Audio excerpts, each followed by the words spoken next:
नमस्कार दोस्तों, मैं वंदना नंदा आपके सामने प्रस्तुत करने जा रही हूँ वेब मॉरल स्टोरी की एक स्टोरी।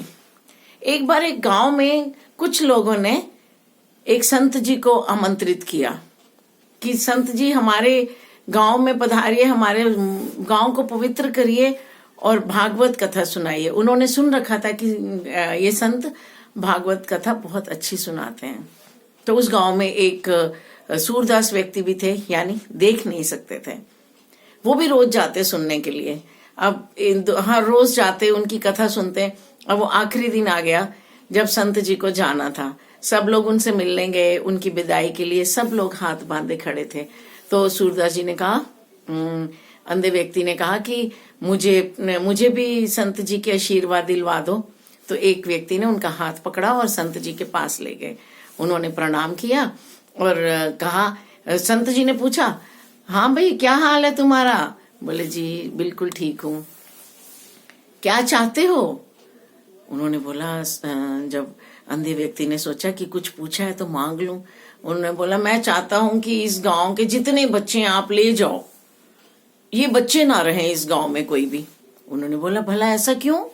बोले, मैं जहां जाता हूं मुझे अंधा अंधा बुलाते हैं, पीछे से मेरी कमीज खींचते हैं, मुझे अच्छा नहीं लगता। वो मुस्कुराए और बोले, अच्छा और क्या चाहते हो? उन्होंने बोला कि जितनी गांव की दीवारें हैं वो तोड़वा दो। मैं चलता हूं तो रास्ते में मुझे ठोकर लग जाती है और मुझे बहुत दर्द होती है, मैं उनसे टकरा जाता हूं। संत जी ने कहा, और क्या चाहते हो? उन्होंने कहा, मैं चाहता हूं कि गांव के जितने नदी नाले हैं, खाइयां हैं, गड्ढे हैं, सब बंद करवा दो। मैं उनमें गिर जाता हूं, मैं फंस जाता हूं, मैं उनमें गिर जाता हूं, मुझे तकलीफ होती है। उन्होंने बोला, बच्चे ना रहें, दीवारें तोड़वा दूं, नदी नाले बंद करवा दूं, खाइयां भरवा दूं, इतना कुछ तो मैं नहीं कर सकता। मैं भगवान की बनाई हुई सृष्टि में कुछ तो चेंज नहीं कर सकता, लेकिन हाँ मैं तुम्हें आंखें जरूर दे सकता हूँ, तुम्हारी आंखों में रोशनी जरूर भर सकता हूँ, ताकि तुम देख लो और तुम्हारे कष्ट पूरे दूर हो जाएं। ना तुम दीवारों से टकराओ, ना तुम्हें कोई अंधा बोले, ना तुम्हें नदी नालों से कोई परेशानी हो। दोस्तों, जब हम संगत में आते हैं संत महापुरुषों की, तो हमें ज्ञान प्राप्त होता है। हम दुख के अंधकार में रहते हैं, हमें हर चीज दुख देती है, लेकिन जब हम संतों के सानिध्य में आते हैं तो हमें रोशनी मिलती है ज्ञान की। तो हमें सब कुछ क्लियर दिखाई देने लगता है।